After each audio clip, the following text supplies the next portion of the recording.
All right, we had our first person that we pulled over for rolling a stop sign. He was a very good young man to talk about. He knew he was in the wrong, so he was prepared for whatever was going to come to him. I thought that was very interesting that he knew he was wrong and he took onus to it. He owned up to it, so I thought that was a really good thing. It was a great interview. Right now we're heading on a call now that we've been called to for backup. So this is going to be an interesting call also. I'm really enjoying this. It's I see the perspective now. I see we come up on the first scene that someone got injured, and now we went to someone that ran a stop sign, and then now we're going on a backup call. We don't know what to expect, but if an officer is calling for backup, it must be something serious. So just keep tuned. You're in this ride with us, ride along with Class Gray Inc. and Officer J.D. Wall, Captain, I should say. I'm looking at my dispatch screen, which tells me that several officers are on other calls, and we have an officer here on a traffic stop, and he has 3 people detained right now. And I don't know for what it is. He can run his own investigation, but when you've got 3 people that need to either A, be separated, detained, whatever it is, he's going to need another unit there to help him out. Is this a city officer or state? City officer. Okay, I mean not state, I'm talking about sheriff, whether it's state too. That's another question. When does a state officer get involved, and do they take jurisdiction over all you guys? Well, that's a really good question.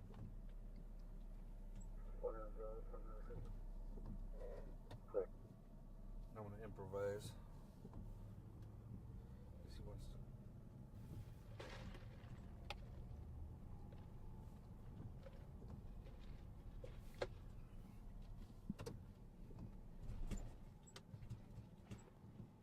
What happened? Oh man, you got to be kidding me.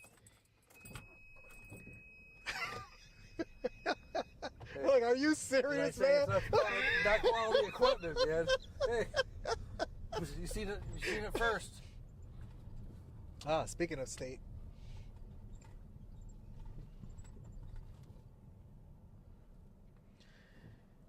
I don't know if you can see or not. Yeah, we can see. Okay. Rode up on the scene. There's 3 men detained, it looks like. There's a state officer. There's a city officer. And it looks like something's going on here. Don't know what's going on, but obviously we've been called on the scene. So this should be an interesting call also. How are you? Good. Look like he's Captain talking. Wall. Can you see Steph at all? Yeah. The trees are in the way. Were you riding along tonight? Yeah. Good, how are you?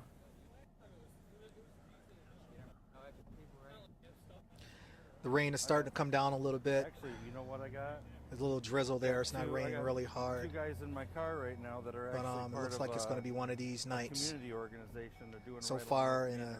couple of They're hours, we filming didn't had a everything, couple of incidents that we right rolled now, up on. talking, about the community and the police and just back and forth. So We don't know just got off exactly the what's traffic going on. stop. I don't. I'm This sure is all Steffi new can hear it, experience but for them. I don't know what's going on. I'm just observing right now. Like it's a young African American man that's sitting on the You hood cool of the with state that? police car. Now he's getting up. Are they gonna be There's cool one with that's that? sitting on the ground. I believe there's one up against the burgundy car that I'm looking If they at. want to film, they're more And than then welcome there's to 2 film. Caucasian Don't matter to women me. that's standing up here against the Why? pole, against the wall. It's So- your stop, all right? This is Yeah. what I'm looking at right now.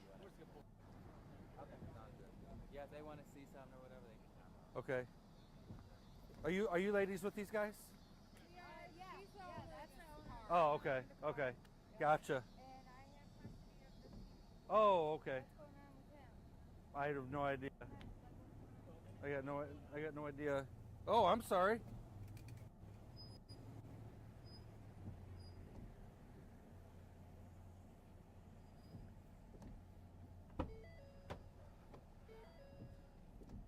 The trooper has advised if you want to get out and film this, you're more than welcome. But I don't know that an interview is going to happen with it. But you, Yeah, that'd be fine.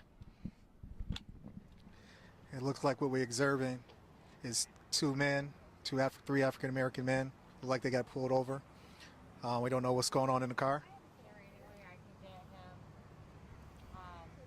gotta hope it don't start pouring rain.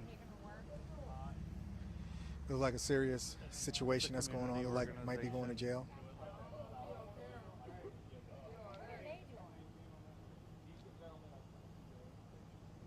anyone can film. So we're here on the scene to make sure that everything is okay. First Amendment rights, To make sure that doesn't it? everything is fine. But it seemed like they don't want to be on the Isn't it on right? the scene. This is really interesting Cousin? situation that's going on here. Being on the call here. We don't know exactly what's going to happen, but we wanted to make sure that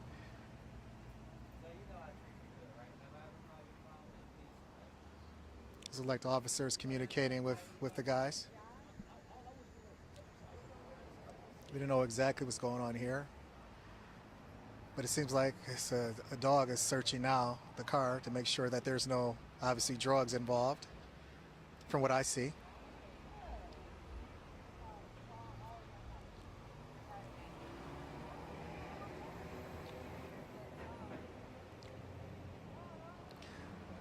It's 2 state cop cars, and we have 2 city police officers here. We have 4 officers present with a dog, a canine, searching through the car for drugs. That's what I'm thinking they're searching for. I really don't know, but that's what I'm thinking that they're searching for.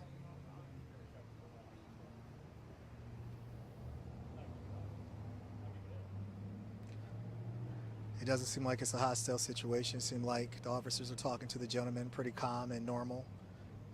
The dog's doing his thing.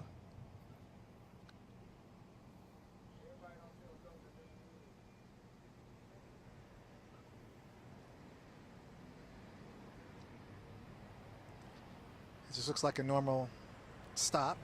Or this could be more than normal, would you say? If nothing really happens here.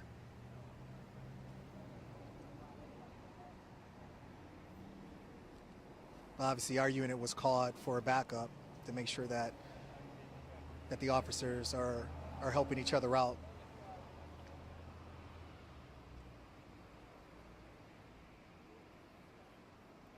I don't know what the overall circumstance will be at the conclusion of the stop, but Yeah. it may even be a if and when they're released. I don't know if you want to, if they want to talk or anything like that. Yeah. There's something you want to ask. What I found interesting about this, just something that was mentioned. First thing he said is you can't bring out that camera. It's like it's a First Amendment. It's like the old reversey kind of thing. You know? I see. Then it's, then he realized what he had said, and it's like, doesn't it go both ways? Yeah. Kind of thing. Absolutely. It's like, yep, Absolutely. It does. It does. So.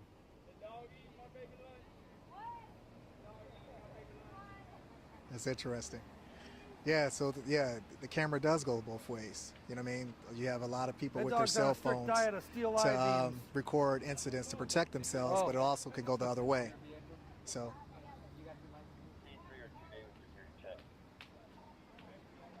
should be a really interesting. Stop.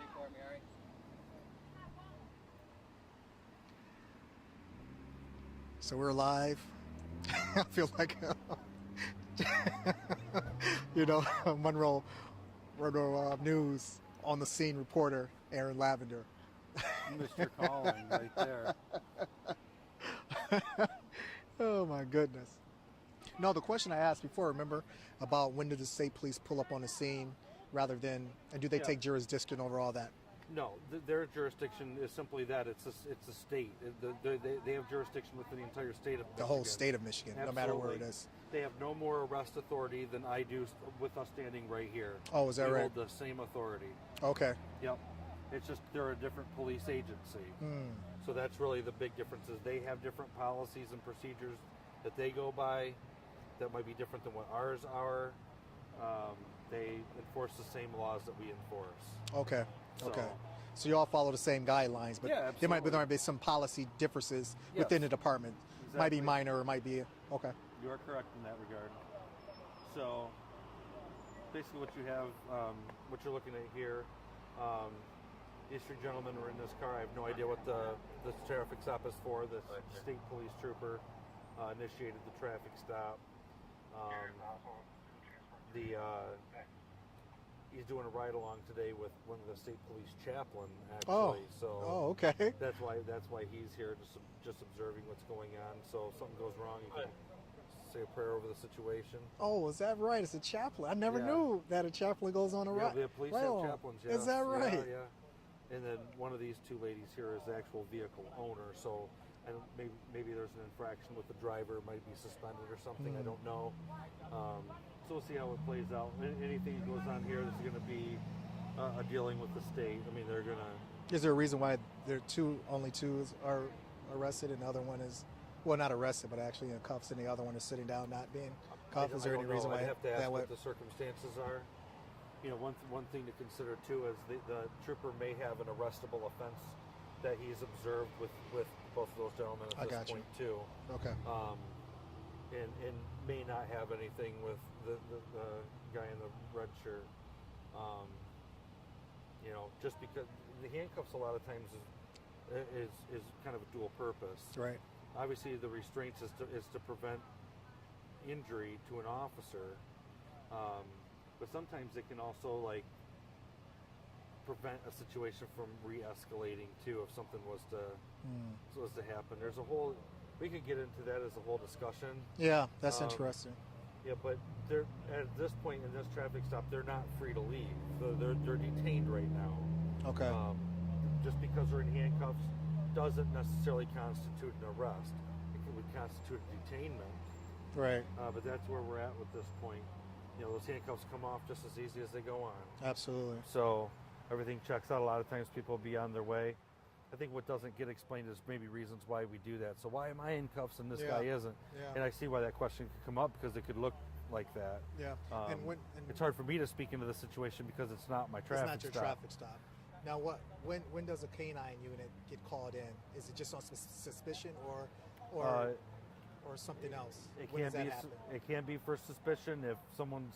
There could have been the odor emanating from the vehicle that smells like marijuana. Right. It's got a very distinct odor, Yep. And officers are trained on what that odor is, whether it be from an academy setting or through standardized field sobriety type training. They'll do that. But if the odor, the smell of it in a vehicle is probable cause. Oh, I got you. And with probable cause, that's a fine line there. Probable cause. No, probable cause is you got enough to search. You got a nurse to search. Yeah. They got weed. Yeah, a little bit of weed in there, Percocet, some I think Tramadol, and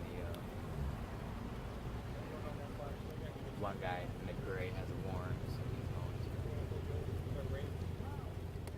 Hi, I'm Aaron Lavender again. Nice to meet you. Nice to meet you, Becky. Brianna. How you doing, Brianna? Yeah, but it's all good. Like I was telling you before, this is a community project between the police department and community.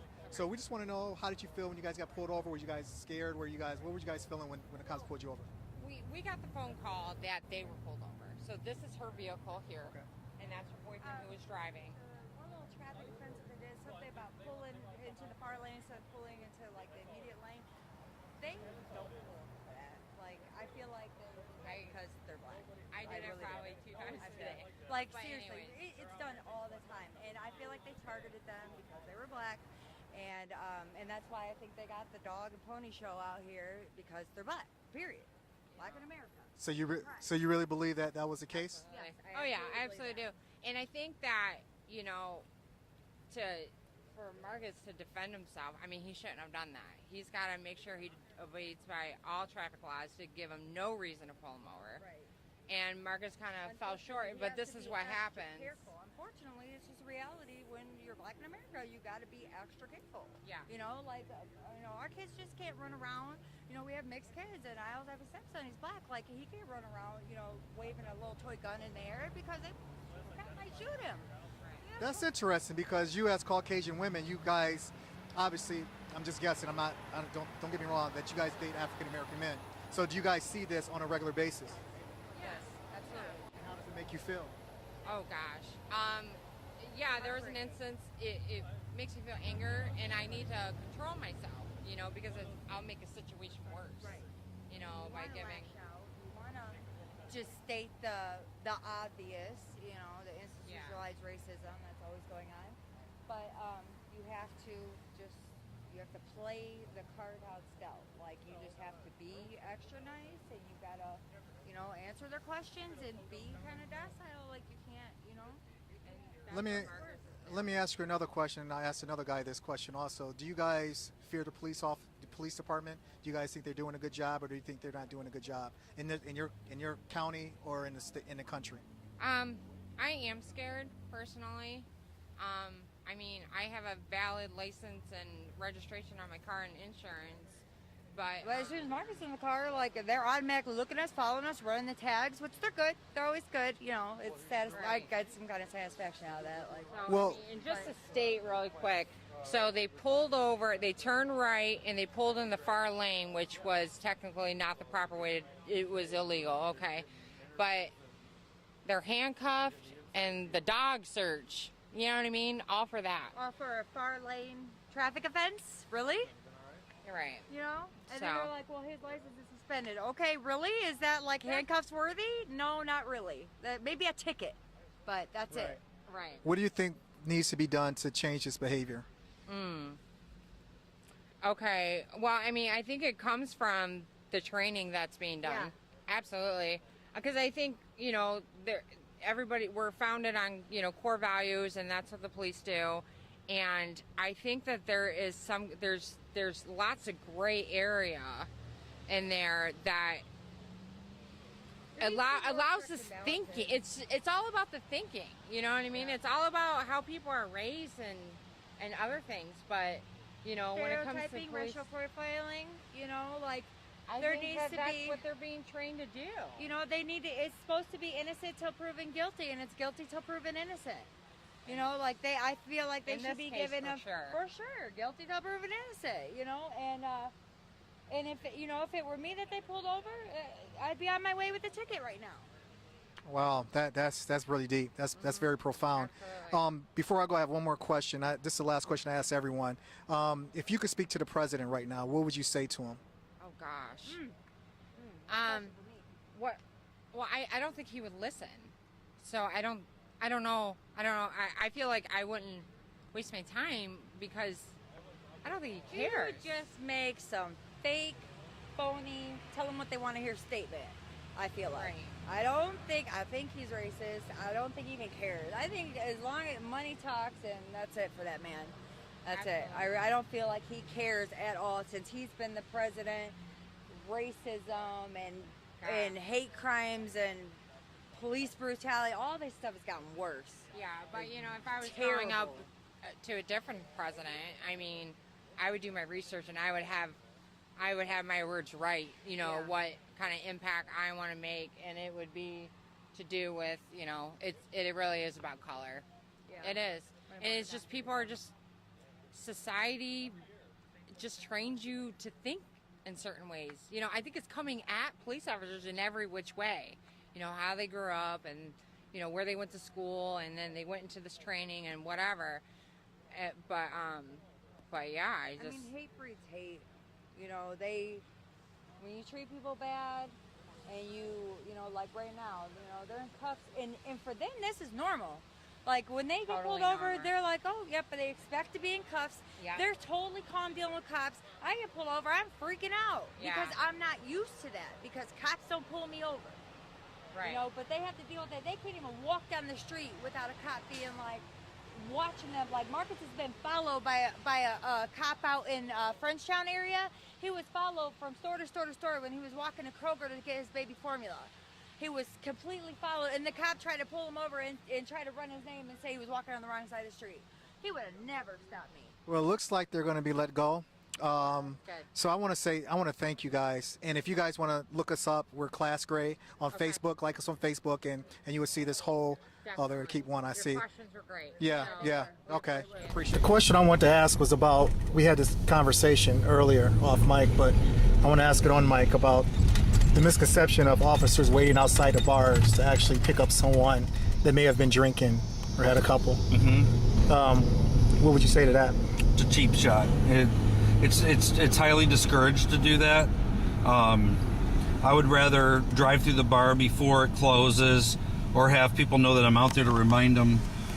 Maybe perhaps more to get a designated driver, call a cab, call a friend to come pick them up, and not get them on the road at all. because the minute that they're on the road, they become a danger Right. instantly, and I really want to minimize that danger. The arrest, it would be better for me to discourage a person from driving at all than to have them to try to catch them driving and bust them and make an arrest. Right. That's really not what we're. I mean, yeah, we arrest drunk drivers. I mean, you know, of course we do that. You know, and honestly, it'd be better to catch them beforehand and not and avoid the problem altogether. While we're on the subject of drunk driving, the sobriety test. A lot of us can't even say our alphabets backwards normally. Why is that part of the test? I mean, I think that's, I don't know how you feel about that. That's crazy. Well, Go ahead. first off, in sobriety test, I don't have anybody do There's the card. I'll be able to. anything that I can't do. Okay. I can't recite the alphabet backwards. Right. Most people cannot recite the alphabet backwards.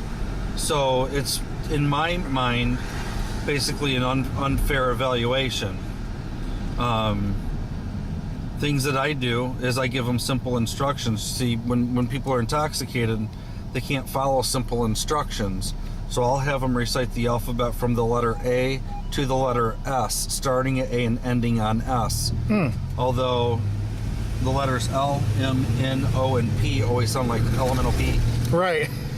Or you'll get some other variation of that. Yeah. Or they'll continue on all the way to Z, and they didn't listen to the instructions of stopping on S. On S. Oh, I see.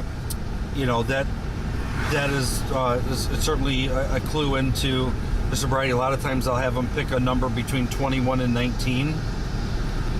Between 21 and 19. What's the answer to that? Pick a number between 21 and 19. 20. It's the only right answer, right? Yeah. Yeah, I'll get answers like 79, 34, 12. You know, just so, but it's things that actually make somebody Right. think for a Have minute. to think for a minute. Yes. Right. And there's really a difference between, like, if they got to sit there and think for a second, I mean, it's I get it, but a lot of times it's like I can't get people to recite the alphabet, and they say, you know, I'll ask them, what's your highest level of education? Well, I have a bachelor's degree. Do you know your alphabet? Yes. Okay, then I'd like you to recite it from the letter A, starting on A and ending on the letter S. And it goes downhill from there. Do you have them do the walk, the line, and do the nose tip? Yeah. Okay. That's called the rhombus. The rhombus? I don't do that one generally. I don't like doing that one. Why is that? Because I just personally don't care for it. I do Okay. other ones. I'll have them do the one-legged stand.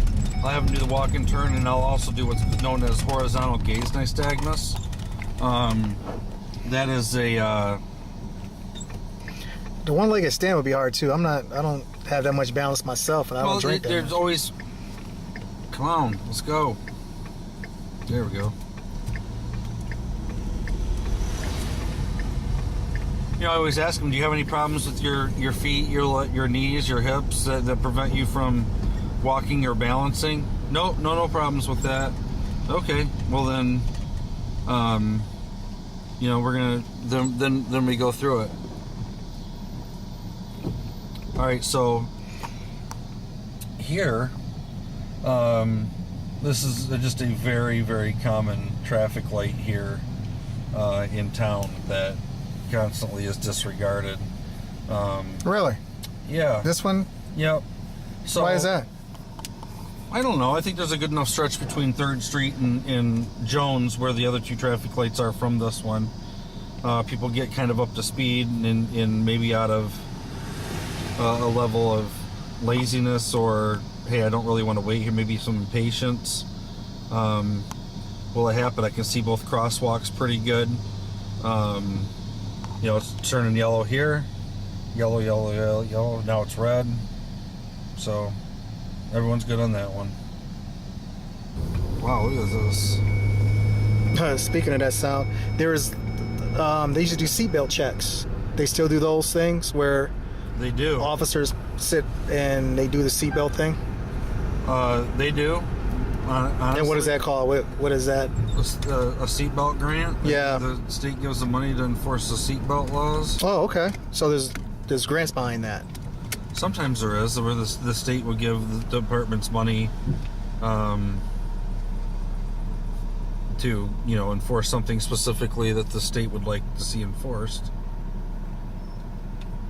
I'm the person that I always wear my seatbelt. But as I understand those that don't want to.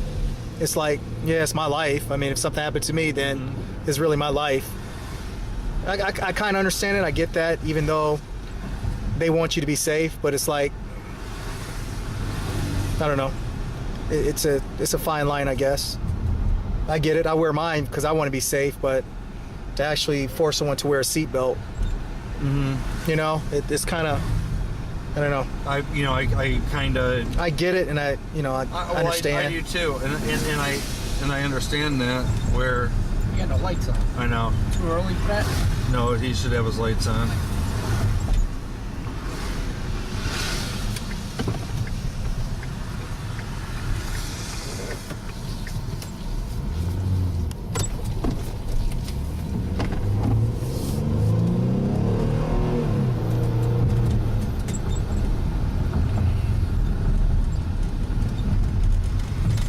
Is there a certain time you got to have your lights on, or?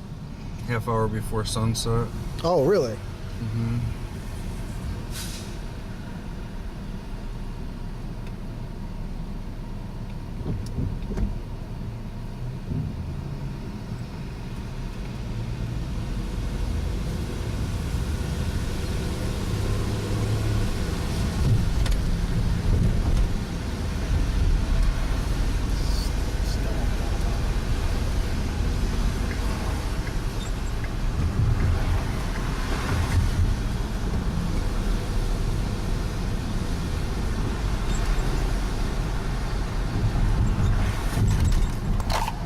Now I'm gonna no sense in stopping her right here because she'll just hold all the traffic up, right?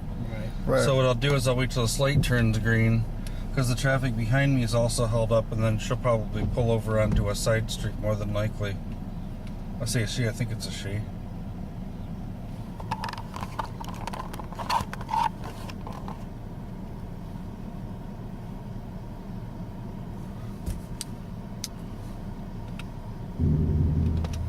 Central to it.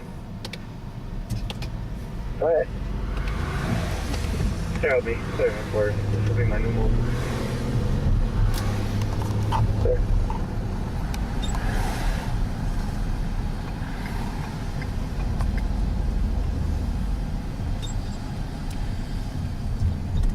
There we go. That's what I'm talking about. It's about C3 with a stop, parking lot Tim Hortons, South Monroe Street. Well, hello. How are you?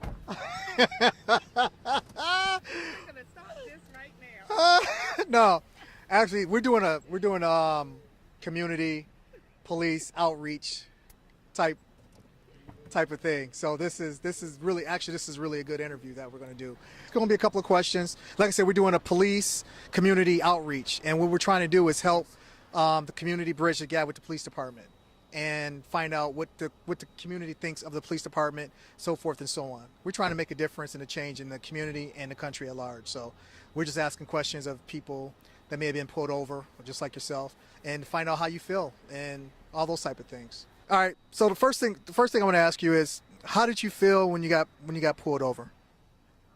I mean, was you scared? Was you nervous? Was you? Probably more nervous, because I knew I was not speeding, so I'm like, why is he pulling me over? And then when I looked, I noticed right away. I was like, my lights are not on. Was you scared at all? It was like a moment of discomfort, like what is going on? And then when I went in my glove compartment out of the peripheral, I did think that I saw somebody off to the side, so I was like, what is going on? Right. So that made me a little uncomfortable, but it's like it's in an open area, so. Right. Also, do you trust the local police department and police departments around the country? If so, why and why not? I don't have a problem with them because usually I don't have really any interaction with them. So I'm pretty comfortable. Overall, I would say comfortable. Fantastic. Also, do you have, what issues and concerns did you have in the community or across the country? As far as police, No, just anything that you may have a concern with the country that's going on in the country right now. Any concerns that you have, whether it's in the community or across the country. if it would be a major concern, I would say about equality for everybody. I think it's kind of a little out of control at this point because of injustices in other areas. I think it makes people untrustworthy of other people all over, across the board, not just with police, but people in general. No, I understand that. And this will be the last question. If you could speak to the president right now, and you had any, and he's listened to this or wants to hear the citizens and something that you may have to say to him, what would you say to our president right now? That I probably don't really want to go on air saying. Not too kind of words. I just think he needs to really think about his actions in the way that he's addressing matters that affects everybody in general. I think he is really running this country like it's a business. And so it's just really disheartening, and I just think he is kind of like a wild card. Just whatever he thinks he can say and do, he just tries to enforce it. Well, I just want to say thank you for participating. We really appreciate the Monroe Police Department. Actually, it was J.D. Wall's idea to put this thing together so we can have a better connection between the police department and the community. So this is a very important exercise that we're doing to hopefully bring about some communication and the feelings that people really feel about the police department. So this is a great step in the right direction. So I want to again thank you for being a part of it. So how did you get nominated to be a participator? Well, I'm part of this group called CLASS, called Communities Learning About Shared Space. It's called the IC Gray Movement, and it all started in August of 2015 when Ferguson happened. The riots in Ferguson happened. Yeah, and it was a disconnect between the police department and the community. So we want to get out in front to make sure that that doesn't happen here in Monroe. So we want to be more proactive than reactive to something. So this is a byproduct of that being proactive. So that's the reason why we're out trying to do the best that we can to make sure that doesn't happen here. And the police department has been more than willing to work with us to make sure that doesn't happen. So, yeah, it's people like J.D. Wall and the Chief McCormick and the mayor of Monroe that actually help us put together this type of effort to bring the police department and the community together. So they're out there doing the job. Obviously, they're doing their job. Well, thank you. Yeah, she knew why she got pulled over, and she was willing to participate in this. She was nervous at first, but she said she wasn't scared, which was a good thing, that she knew why she was being pulled over, so I thought that was a good thing. A lot of times it makes it much easier when they know why they're being stopped, or, instead of them sit there arguing. Yeah, right.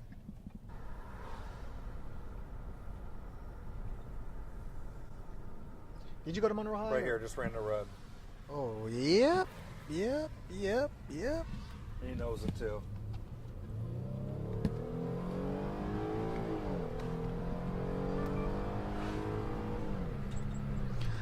We have someone that just ran a red light. And that's where we're at. Stop 8th and Monroe.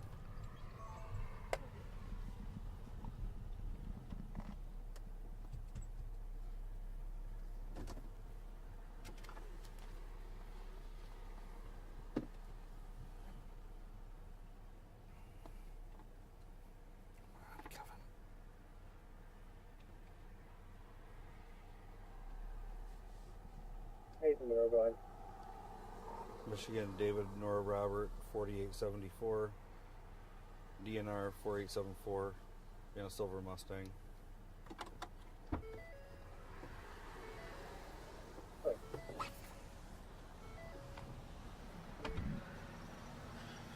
There's a Mustang that got pulled over for running a red light. Obviously, you called for Hello, sir. backup. Captain I Wall, see Monroe there's a Police state, Department. state trooper that's circling us right now. I don't know if he's going to join in or if it's going to be someone Yeah. else. It looks like the Where you state heading trooper is to? going to get out also to help assist in this. So we'll see. Oh no. This is a topper. Oh well.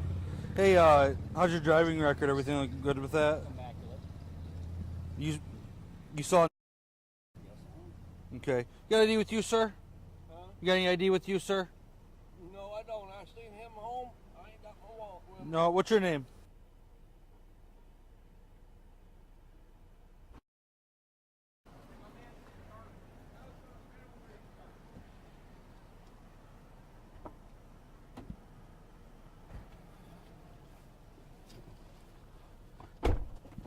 That's what we do. We back each other up, but for him to come out of the car like that is a huge safety no-no for me. Right. Because I don't know what he's doing. Is he trying to access a weapon? Is he trying to run? I mean, I don't know what he's doing. Yeah.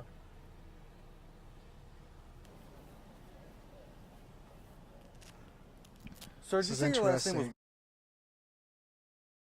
I got to get this right because if I don't Inside have it the right, computer, I'm showing so they're some going to ask him information that might again not be good. who he is, just to I verify just want to make sure. who he is. I wanna double check, because you know, the that's what name I is do. not showing up You on want the your screen. first? How you spell your first name? They may have Middle a wrong name name or spelled how? whatnot.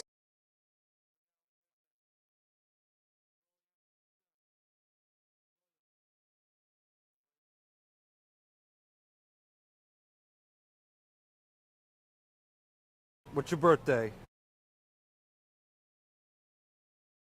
And you're living where? What's your address? Right next to Wayne Burgo. Oh yeah, I know Wayne. I ride my bike all This might help out a lot. Let me just hang tight.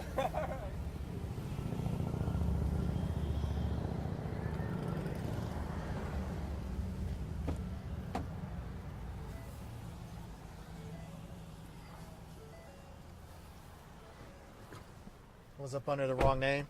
That's why Yeah. it wasn't showing up. Mm-hmm. He's good. They're good. They'll be good. We're good. Thanks, buddy. Appreciate I it. guess the guy checked out good. Take How you care, say your bud. last name? Well, I got it right the first time. Yeah, you're one of the first. I'm not going to write you a ticket. Thanks. All right, so here your license and your vehicle paperwork's all right there. Not related to this traffic stop. There's something else that I'm doing right now too. I'm working on a community project where I've got two members of what a group called Class Gray Incorporated, Communities Learning About Shared Space. It's a social organization that looks to bring down biases between the community and the police. And they're getting a front row view tonight of what the police kind of do. With that, they were part of that was to request or ask you if you'd be willing to give them a very short couple question interview at the conclusion of this. Maybe even both of you guys. It's just part of their project, and you're not obligated to do so. Good. Tell them they're talking to an IC commander out of Riverview. What's that? I'm an IC commander out of Riverview for work. Hazmat. Oh, there you go. Whatever, but Hey, how you doing? perfect. All right, let me All get, right, let not me too get out bad. the way. You comfortable in the car right there? And, all right. My name is Aaron Lavender. I'm with a group called a nonprofit organization called CLASS, called Communities Learning About Shared Space. And this is just an exercise along with the project with the Monroe Police Department, just to bridge the gap between the police department and the communities of the and the citizens of the community. And we're trying to bridge that gap. So we're trying to bring people together along with the police department to find out what's exactly how can we get that together. All right. So a couple of questions I want to ask you. First of all, did you know why you was being pulled over? Yeah. Yeah, as soon as I blew the light, I knew it. Yeah. Also, do you think the officer was fair? And if so, why do you think he was fair or not fair? Most Monroe officers are fair anyway. I've been pulled over before, and I'm different relations on this, but yeah, they've all been very courteous and very professional.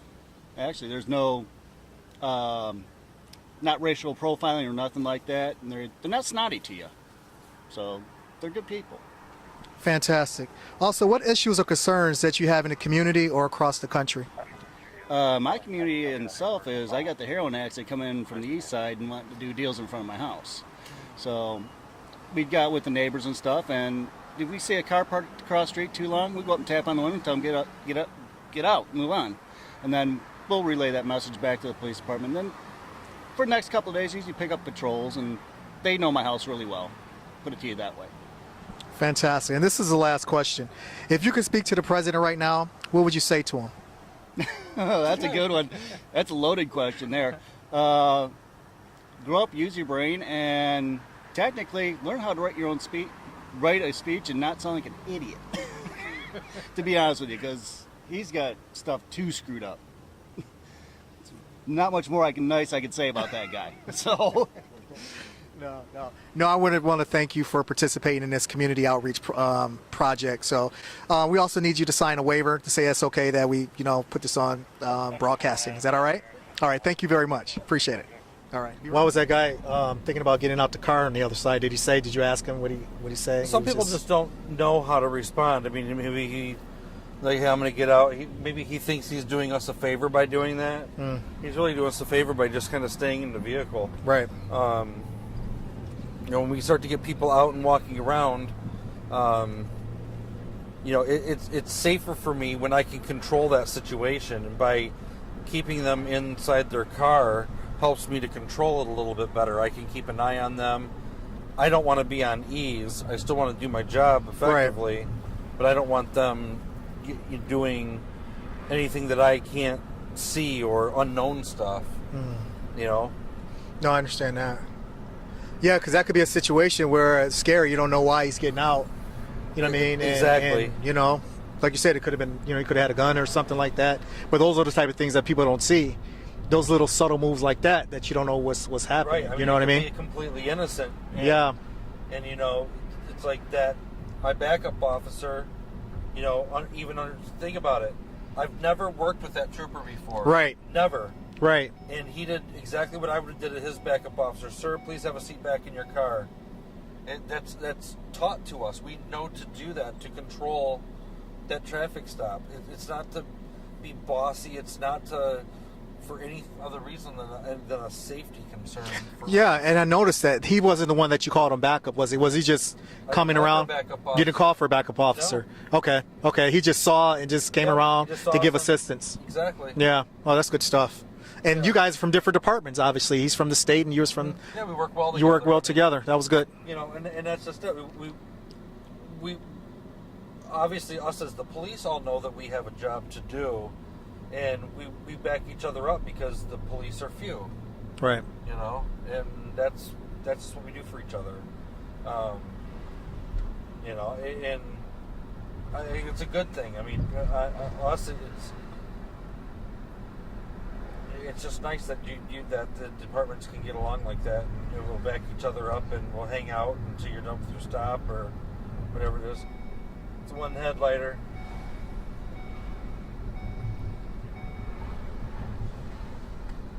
But there's so much more to it than that. I mean, it's more on the surface, it's just nice that we do it for each other. Absolutely. Yeah, just I mean, you guys had the same type of verbiage, same type of communication. I saw that was there, even though you guys wasn't from the same department. I noticed that the communication was there. That you guys fed off each other really well there. You know what I mean? When it came to the names, and you guys were checking on the names, and he asked you, "Is this the name he gave you?" And you guys cross-checked that, and it was something different, obviously. So. I thought that was a good communication right there. Because if the guy tried to get out and now he's trying to play a name game, what does that raise my suspicion? Yeah, absolutely. Yeah, I mean, I'm thinking the guy's trying to get away with something. He's got a warrant, or he's trying to boogie from the scene on me. Right. Anything. I mean, you don't know. At the end of the day, completely innocent, right? Yeah. The guy didn't have any warrants for his arrest. He was, otherwise a pretty decent guy. And he was very specific when I went up there to talk to him about the spelling. He's like, "This is exactly how you spell it." Oh, really? Okay. Just to make sure there was absolutely no mistakes, and that's good. You know, the guys like that's being honest, you know. Yeah. Did the guy say what happened with the light? Did he say he was just trying to beat the light, or he Yeah, just? he said he's in a hurry. He's had a heck of a day. His car broke down on the way to go into vacations. What he told me. Uh huh. Like, well, sorry, buddy. Yeah. You know? Right. But anyway, yeah, he knows he messed up. And that's been the common theme so far that we found out, that people know what they did wrong, and they're willing to admit that to a certain degree. Well, we haven't someone that hasn't said that yet, but everyone so far has admitted their fault in that a lot of times that infraction. goes into what kind of violations are you stopping people for? Yeah. You know, is it like a blatant violation? Is it good? Is it worth it? I can drive myself batty pulling over people for very simple, minor things that they might not know about, and they've got places to go to, right? Yeah. They've got stuff going on as well. I mean, is that what is the focus? What is the purpose of what we're doing out here? Yeah. Are we protecting and serving our public in the best way possible? Is by pulling people over, you know, for certain things. You know, is it a violation? Yes. Is it something I might do? I don't know. Right. I view things differently because I come at a different level of experience. I see. That makes a lot of sense. You know, like one headlighters. Is having a one headlight out a problem? Well, kind of it is. And the reason being is headlights generally soon go out in pairs. It's true. And you're always directed to always replace them in pairs as well. So if you got one light out and the other one then goes out, what do you have left? Nothing. Nothing. You can have a bad situation. Yeah, and some people really don't realize like that they have a headlight out. I mean, they might not know, and a lot of times they'll just say, "Hey," I don't even ask them, "You know why I stopped you?" Yeah, because my one headlight out. They might not know it. I just say, "Hey, just let you know, you have a headlight out. I didn't know if you're aware of that or not. That's why I've got you stopped today."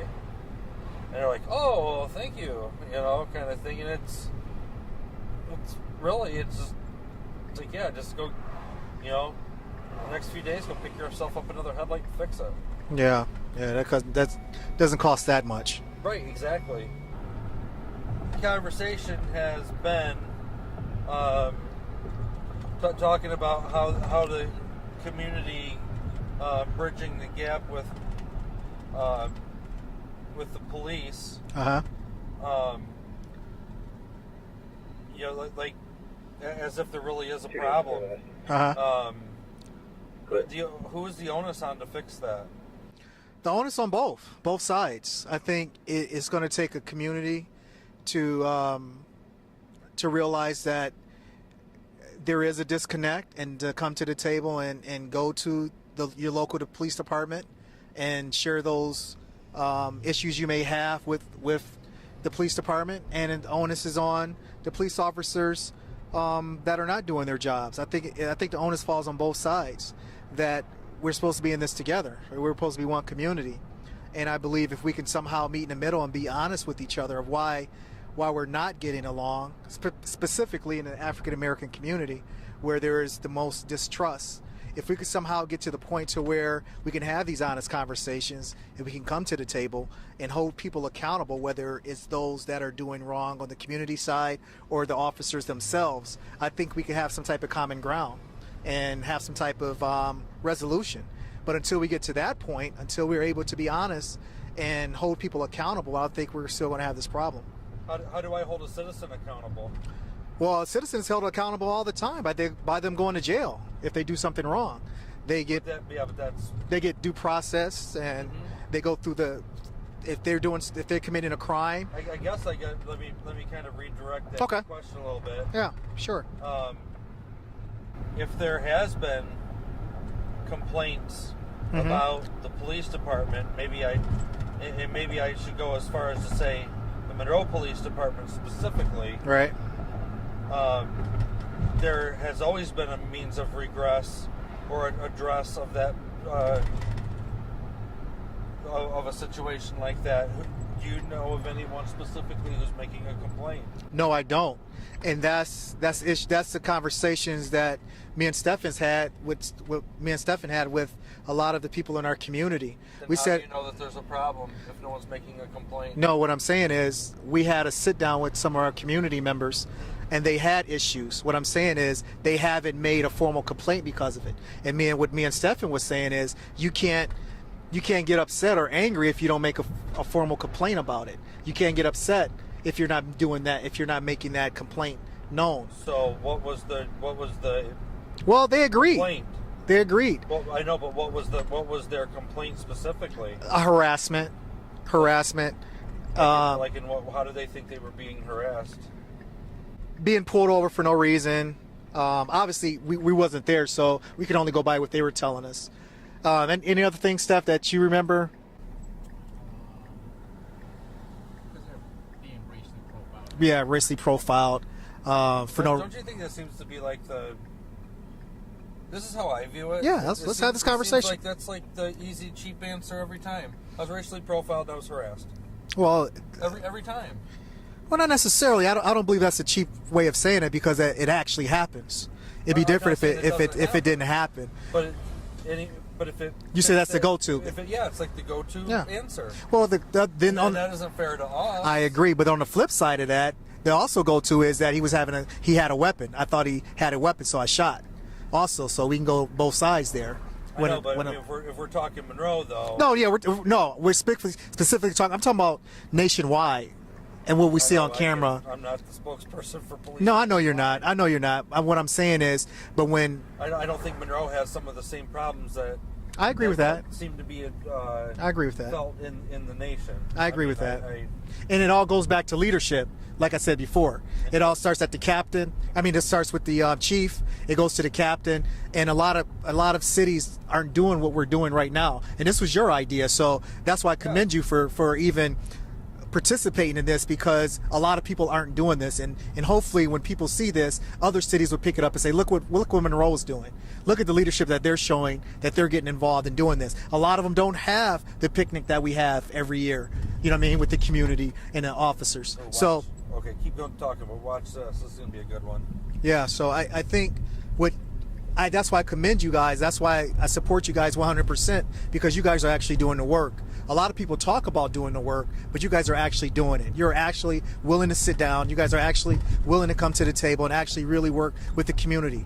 And that's what I respect about you and Mac and the rest of the police department. So, you know, I have nothing but good things to say about you guys, because I've seen the work myself. A lot of people haven't seen it. A lot of people haven't. So when people start complaining about, Oh, we stand up. Please, do you guys stand up? Oh, for us? absolutely. Do we, Steph? Oh yeah, Absolutely. Listen, we try really hard. I mean, listen, I try hard, and a lot of our guys do. A lot of our guys give it honest to goodness work. Maybe a train southbound coming through here any minute. Not only do we stand up, it's unfortunate, but we've been vilified for standing up for the police department. Then let me. It's wrong. It's wrong. It is. So where's the problem lie? It's the community. It isn't the police. It's both. It I could know, be both. But here's the thing though. Yeah. You stand up for us because you agree with what we're doing. For the most part, yes. For the most part. Yes, right? absolutely. Right. I mean, everyone's got human error to everything. Yeah. Regardless of what, you can't hold it to that standard. Agreed. It's impossible. Agreed. So if it's good enough to stand up for it, and you guys even are vilified for standing up to it. Yeah. But you see it for yourself that it ain't bad. No. Where's the problem? I think the problem is there's nobody's marching in the streets of Monroe saying that the Monroe Police Department is doing this and that. I think it's more of a country thing. I think it's a more of a systemic thing that's within the police department around the country, not specifically Monroe Police Department, is what I'm saying. And I think a lot of frustration is what they see on television and what they see systemically throughout history. And so do you think that the media is promoting a false narrative? I don't think it's a false narrative. I think there's some truth to it. I think the problem that the community is upset about is a half truth a lie? Yeah, any truth, any lie is a lie. Is a half truth a lie? What do you mean? If you say half truth, Right. does that mean the other half's a lie? What do you, I'm still trying to figure that out. Like, okay, so if the media, if something is going wrong in a community, and let's say, for instance, let's talk. I know how to talk about. How did you feel about the Kaepernick protests with the NFL? I don't like it. Okay, and why? I didn't really take it as like screw the police kind of a thing. Okay. You know, I think it was a slap in the face to any of those who's ever served in our military, Right. and serve this country and do good for this country. He's an athlete, Right. but you know, whatever he's got a right to do whatever he likes to do. Uh-huh. I don't have to agree with it. Right. My dad served in Vietnam. Your dad served in the military. Your brother served. Mm-hmm. You know, and my wife has served. Okay. You know, and quite honestly, I think it was just kind of an open expression of disrespect. Okay, let me stop you there. That's Then what I think. Okay, that's fair. That's from your perspective. Mm-hmm. Now let me give you the flip side of it. No one ever mentioned that this was against veterans. In fact, they spoke up for veterans. Even a veteran told him to kneel was the perfect way of showing respect. And it wasn't about the flag whatsoever. Do you know what the protest was about? Yeah, it was about the police treatment by the police. It was, well, if you knew that, then you know it's not about the flag. So it's not about the flag or about veterans. It was always about unarmed African Americans being shot in the street without due process. That's what it was about. So the narrative got changed to the flag and all this other stuff. When a Green Beret actually told Kaepernick to take a knee, because at funerals, when an officer presents a flag to a widow, he gets on his knee to give the flag. Also, I remember playing football. I'm sure you played football. My brother played football, and when someone got hurt, both teams took a knee. So I think when someone is fallen, like African Americans are being shot in the streets,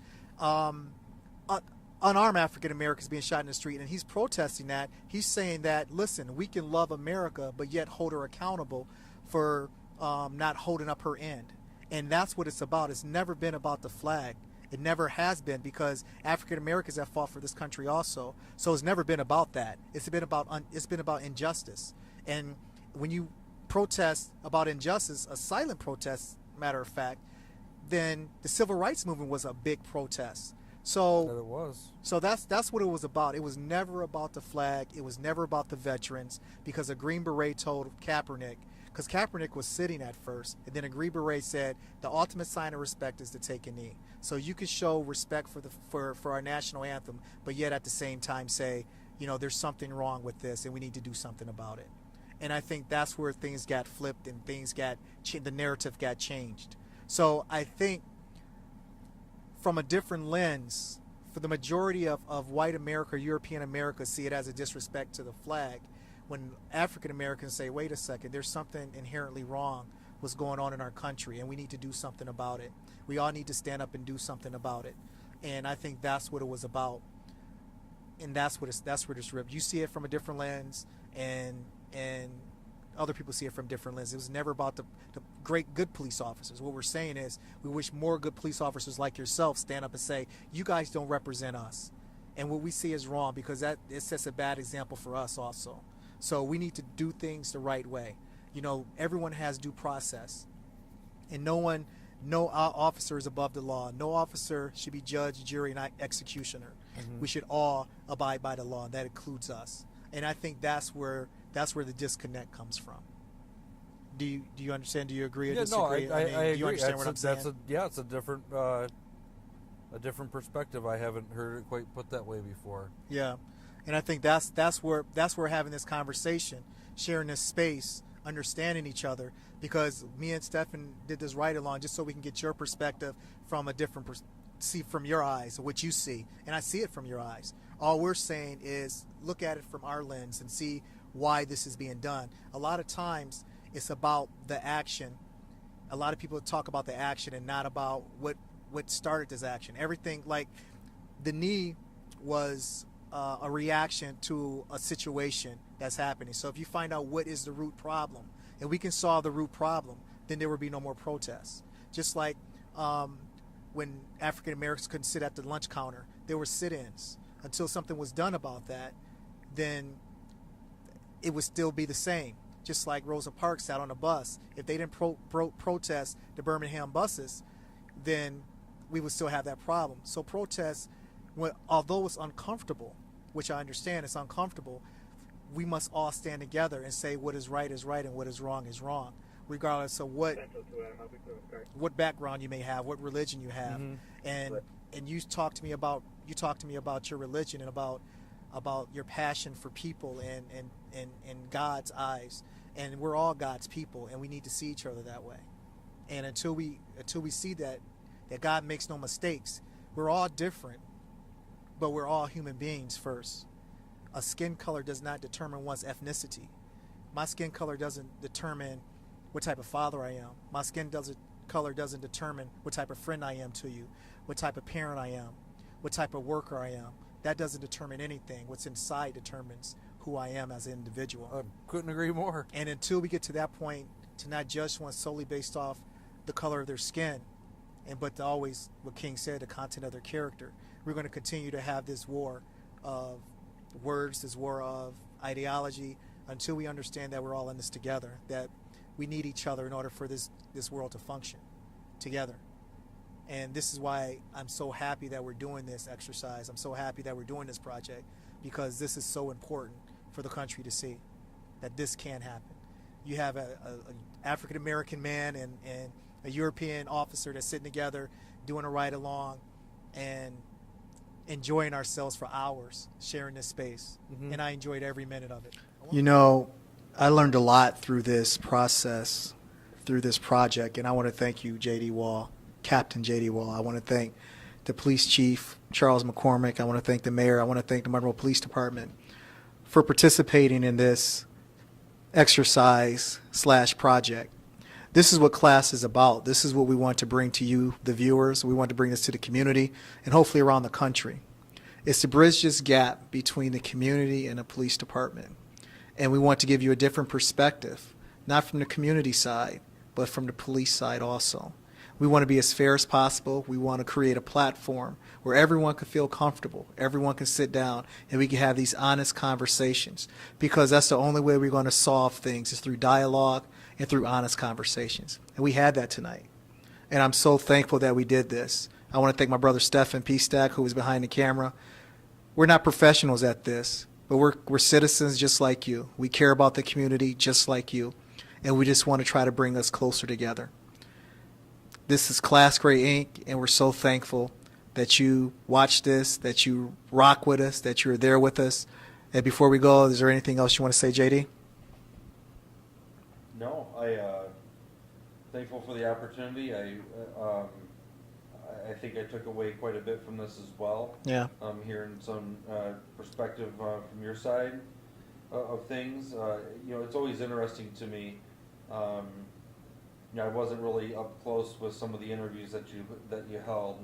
I'm sure through the process you're gonna see some different points of view. Yeah. Just whatever they have, and it doesn't necessarily mean that they're right or they're wrong. Right. In all that, I wanted to provide just a good look on the inside of what we do here, what we're about, what we want to continue to do in our community, and we really want those gaps to be bridged, and people feel free to reach out to us. Our department has moved. I've seen the movement move in such a positive, good direction. Absolutely. And we have many of our officers really buy into that because it's important to them. It's important to feel a sense of belonging. That's right. And when you work in a community and you're a community servant in that way, and you are engaged in what's going on, you just get a better product. You get a better result at the end of the day. We are dedicated to our community. You know, there's a lot of slogans that are out there, but making Monroe a fun, safe place to work and live and play really is important. That's what we're about. Our department should be reflective of the community, and I believe that it is. I believe that we're there, and we can even improve on that as time goes on. And you know, it really does take the whole community and everybody to really understand the concepts that we're talking about. It's Absolutely. deep for a lot of people. You know, sometimes talk is really cheap. We want to really challenge people, I suppose, to do something bigger than yourself. That's right. Do something positive and see the positivity that comes from it within your own community. Not everyone shares into a sense of community, and I understand that. I'm not necessarily talking about officers, but this might not be the cup of tea for everybody. Right. But if there's questions, you know, please let's get some answers on that. You know, I think that was the invitation that was brought tonight. I didn't want you leaving here without any question that you had unanswered. No, again, it was awesome. And I want to thank you, brother. Thank you. Thanks for coming. Absolutely. Yep. Anytime. And I'm glad that we got this picnic coming up here. Yes. Basically 8 days from now. I know, right? On Saturday the 25th. Weather permitting, obviously. Weather permitting. I Yeah. think if it's pouring rain, it might hurt some things. But if our weather outlook is good, we got a lot of cool stuff coming. It's gonna be at Munson Park. I want to say the flyer indicated from 10 to 2, probably about 10 to 1. We've got a hot dog lunch there. It's absolutely free for the community. Show up, come see the officers, come see some of the cool things that we have there to respond to emergencies here in Monroe County. Come see the resources that you have for emergency services here in this community. I think it's very surprising, just no different than some of the capabilities that we have here in the department that people might not know that we even had.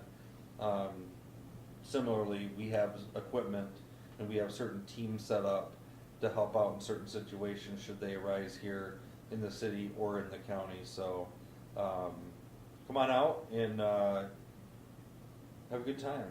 All right. I hope you guys enjoyed this edition of I See Gray with Class.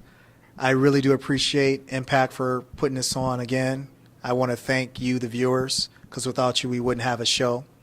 I want to thank my classmates, Stephen P. Stack, and the whole team for having our backs and supporting us. Again, I want to thank Monroe Police Department, especially Captain J.D. Waugh, for being a part of this exclusive ride-along. Hope you guys enjoyed it. And I'm going to leave you with love and respect and unity to inspire change. In order to see clearly, you have to see gray.